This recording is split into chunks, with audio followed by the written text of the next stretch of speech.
and welcome to church. You're tuning in for the start of a new series. For the next 4 weeks, we'll be hearing some epic news. Before we check it out, there are 2 things you need to be sure to do while we're here together. The first is to love God. Let me hear you shout, love God. Perfect. You can love God by listening to what He wants to say to you today. And the second thing we're going to do is love others. So let me hear you shout, love others. You got it. Let's show some love to everyone around us by listening when others are talking and keeping our hands to ourselves. Okay, if you're ready to see what epic news is all about, let me hear you count it down with me. 3, 2, 1, action!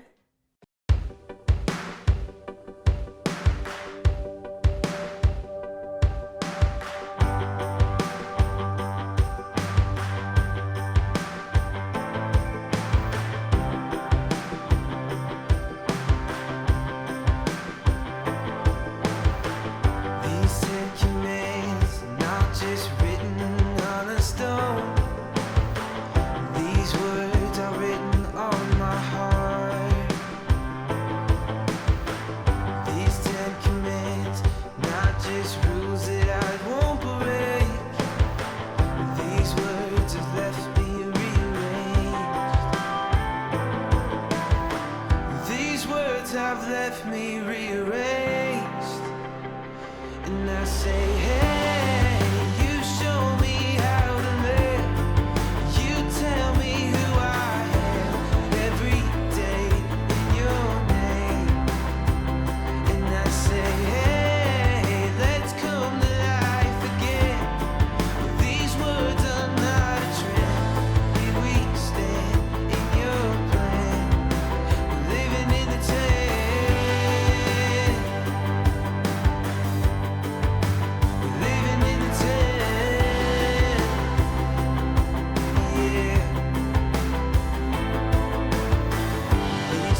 because you love like no one ever could. Yeah, you are my provider, you are my best friend. You will never fail, you're faithful to the end. I trust you cause you're perfect, trust you cause you're good. I trust because you love like no one ever could. Yeah, you are my provider, you are my best friend. You will never fail. Go! I won't doubt you for a second, for a second. Faith will be in my eyes. Throw my worries to the wind and now I'm dancing. I trust you, yeah. I won't doubt you for a second, for a second. Faith will be in my eyes. Throw my worries to the wind and now I'm dancing. I trust you all my life.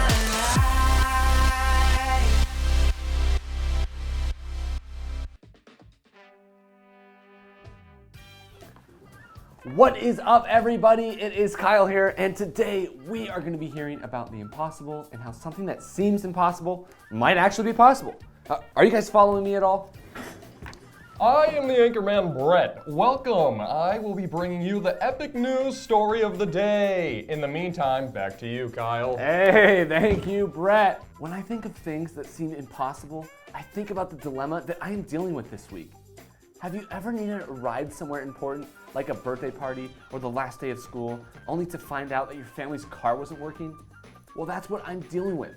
You see, my own car broke down. I had to walk here today, and it took me an hour. It seems impossible to make it to every event that I planned this week just by walking. I'm not sure what I'm supposed to do. Hey Kyle, Brett, our anchor wants you to test out this game before anyone tries it on TV. That Brett again. Okay, what am I looking at here? What exactly is this game? Well, it's a fun one. You're gonna need this. A poncho. I bet this is gonna get messy, guys. Well, if Brett wants to do it, let's go try it out. All right, guys. Hey, here we go. I'm in the break room. I got this messy game in front of me. You know what? I don't need no poncho. All right, here we go. You guys ready? Oh man, this looks really messy. All right, here we go. Ready, set, go. Hey guys, Kyle here. You're probably wondering, what even is this game that we're playing? Well, let me explain. I gotta dig through these 3 things of whipped cream and find some different items. The first one's a whistle. When I find it, I gotta blow it. Second one is 2 dice. When I find them, I gotta roll them and get 2 of the same number. Let's see how long that's gonna take me.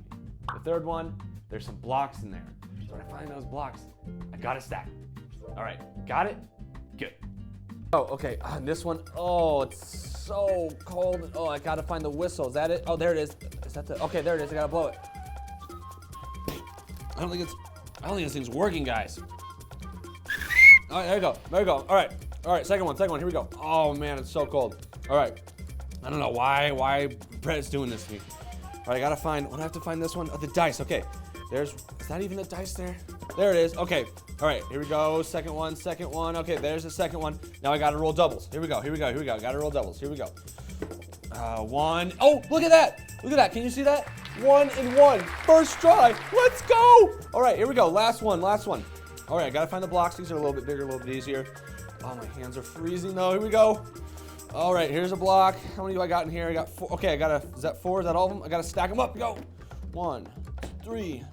Boom! There it is. I'm the champion. All right. Hey, let's get back to Brett. Producer, and I just don't know if things are gonna go that well. Yeah, for I'm me. thinking about cutting. You know what? That's the last time I do one of these games for you as well. Oh my goodness. Oh, hey, Brett. I think we're back. Hey, back to our theme today. Things that seem impossible, like my broken down car. Have you guys ever faced something impossible? Well, Brett here has an epic news story about a truly impossible situation. Right, Brett?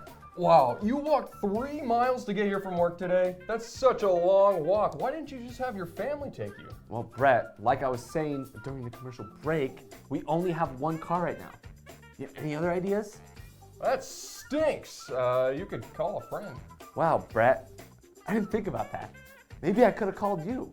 I live on the other side of town, so I would have had to get up extra early. Now over to our Bible story. Thanks, Brett. Wait until you hear this one. Kyle thinks he's got a big problem to solve. Just an hour ago, we got an update on the Israelites who escaped from a life of slavery in Egypt. Their leader Moses, with the help of God and 10 plagues, convinced Pharaoh to let him take the Israelites out into the desert. Now the Israelites are in great danger. Pharaoh changed his mind and sent his great army after them. This army rode out with horses and chariots to recapture the Israelite slaves who are without any wheels. The Israelites are on foot. The Israelites are concerned. When they look in the direction of Egypt, Pharaoh's army is coming towards them. If they look in the direction they are running, there's nothing but water. It's going to take a miracle to save the Israelites from capture. They cannot cross the Red Sea on foot or they will all drown. It's not looking good, folks, for the Israelites. Wait! There's another update. The leader Moses has faith God will rescue them. God has directed Moses to raise his staff and stretch his hand out over the water. He does it! God has been leading the Israelites with a large cloud pillar. The cloud has been moved from the front of the line and is now behind the Israelites to separate and protect God's people from Pharaoh and his great army throughout the night. Pharaoh and his army were in darkness, and the Israelites were in light on the other side of the cloud. In the light where Moses stretched his hand over the water, the Red Sea parted, leaving a dry path from one shore to the other. The Israelites were able to cross the sea on dry ground. It's such a large group of people that it took all night to cross, with giant walls of water on each side. Oh no, folks, listen to this. We just found out that the Pharaoh and his army took the same dry path through the Red Sea. They're catching up with the Israelites. There's some serious danger now. Who's gonna help them? Another update. I'm a little nervous to read what happens next. Whew! God knew Pharaoh and his army were coming and caused them confusion. The chariots driving on the dry seabed wasn't going so well. The Egyptians realized God was helping Israel and they became afraid. They decided to turn around and go back home, but they didn't make it. God had Moses hold out his hand over the sea and the walls of water came crashing down, flooding the dry path. The water closed up from the beginning. It looked impossible for the Israelites to get across the Red Sea safely, but nothing's impossible with God. God rescued the Israelites from their army. Brett, you know what? I'm not the only one to face what seems like an impossible situation. What an epic story. Thanks for sharing that. From this true story, we learned that with God, nothing is impossible. Hey, that's our one thing this week. It's the one thing we want to say to really learn and remember. Say it with me. With God, nothing is impossible. One more time. With God, nothing is impossible. Yeah, are you starting to believe you can look at your situation with trust in God? I'm sure God can make a way for you too. With God, nothing is impossible. I think we should all say that together. With God, nothing is impossible. You're so right. With God, nothing is impossible. But what do I do when I'm in a situation that feels like there's no way out? That's a great question, Kyle.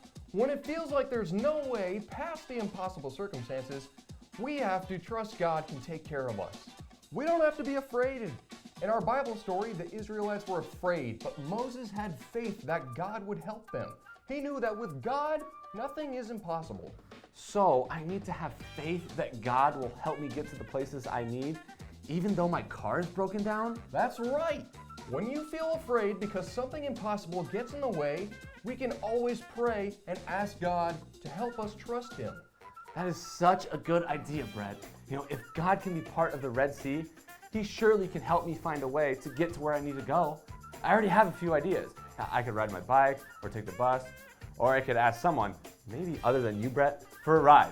With God, nothing is impossible. Let's say that together again. With God, nothing is impossible. A great way to remember this is to memorize a Bible verse. How about we practice a memory verse together right now? Let's get Chrissy to help us with our memory verse. Our memory verse for this series says this: "And it is impossible to please God without faith. Anyone who wants to come to Him must believe that God exists and that He rewards those who sincerely seek Him." Hebrews 11:6. Faith is an interesting word. Just 5 verses earlier, we're given a great definition. Faith shows the reality of what we hope for. It's the evidence of things we cannot see. So having faith is believing in what we don't see with our eyes. It's like seeing with your heart. Another word related to faith is trust. Faith in God means we trust Him completely and that we rely on Him for everything. On the edge of the Red Sea, the Israelites were fearful and lacked faith in God. They were believing only what they saw with their eyes, so they wanted to return to being slaves in Egypt. Moses had faith in God. He believed God would do what he promised, even when they said no. Moses trusted God with an impossible situation. He believed God would save the Israelites from Pharaoh's army. We use faith every day. We throw a ball into the air expecting it to come back down so we can catch it. We don't think, what if it doesn't come back down and I never get my ball back? We know that gravity can be trusted even when we can't see it. God can be trusted even though you can't see him. So faith is believing God is there for us even though we cannot see him. Faith is trusting God to do what he says he will do. In that case, I don't need to be overwhelmed when things don't go the way that I planned. That's true. It's also true that you do not need to be afraid. In 2 Timothy 1:7, it says, "For God has not given us a spirit of fear and timidity, but of power, love, and self-discipline." Wow, Brett, that was an exciting story you reported on today. You had me sitting on the edge of my seat. There will be more exciting news next week. God really did come through for the Israelites, and we learned something important about faith in God. I think it's time for Wrap Up! That is right, Brett, and this is one of my favorite segments on the show. I've been watching you for so many years, and I love that. Okay, so what are we going to do is this. One of us is going to recap everything that we learned today in 1 minute or less. But there's a catch to this game. While one of us is reviewing, the other one is going to throw things. If the reviewer is able to name 5 things we talked about in a minute or less, the thrower will put their hand in the mystery pie. Ooh, okay. Hey, but if the reviewer doesn't name at least 5 things during that minute, they have to put their hand in the mystery pie. And since today is all about things that seem impossible, the pie probably has something strange inside. Ooh, I wonder what it is, Brett. Okay. Well, that can't be too bad, though. I mean, it's not like something's gonna bite my hand, though, right? It's not gonna be dangerous at all, huh? I guess one of us will see. So how do we get started? Well, let's see. Last week we spun the wheel, and then we did the game we played. Okay, how about we do this? Let's play rock, paper, scissors, see who goes first. All right, ready? Here we go. I lost. Well, hey, I think I'm the best at review, though. I mean, I listen to your show every day really closely. I really feel great about this. This is gonna be fun. All right, kids, we're gonna get into this. Help me count it down. Here we go. 3, 2, 1. We heard about when the Israelites escaped Egypt. Their path came to a dead end at the Red Sea. Pharaoh sent his army after them with chariots and horses. This looked like an impossible situation. It seemed like they were trapped. In Exodus 14, we learned Moses had faith in God. He believed God would save them. God had led them by a pillar of cloud in the day. The cloud moved behind the Israelites to protect them while they crossed the dry path on the sea.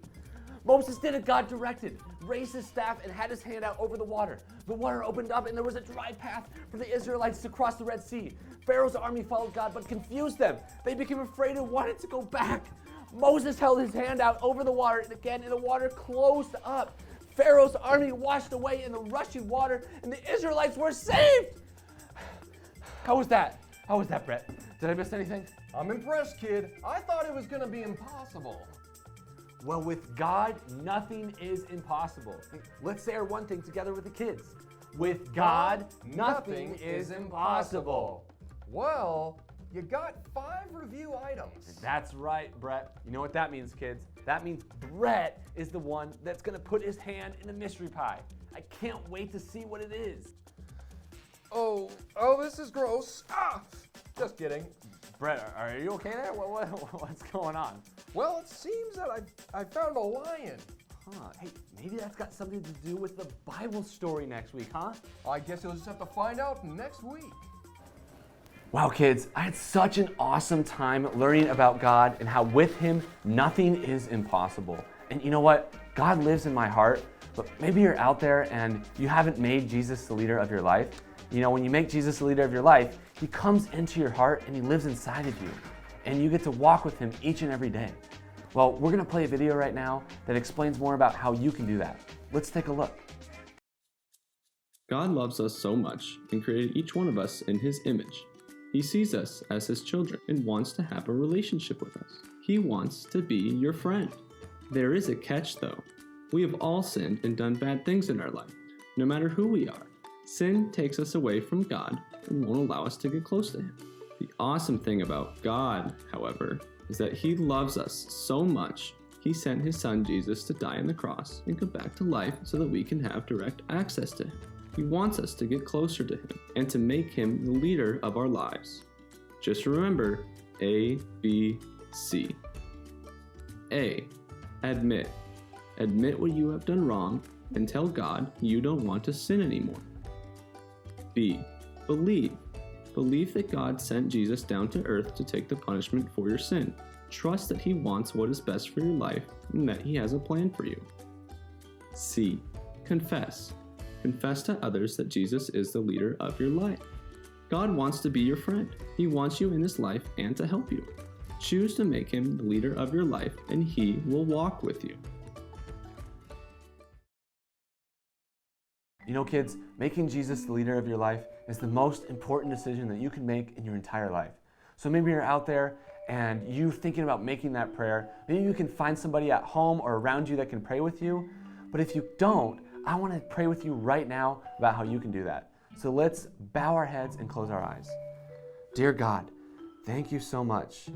Thank you for coming down onto this earth and for dying for my sins.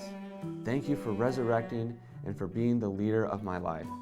I realize today that you have done all of those things, and I want you to live inside of my heart.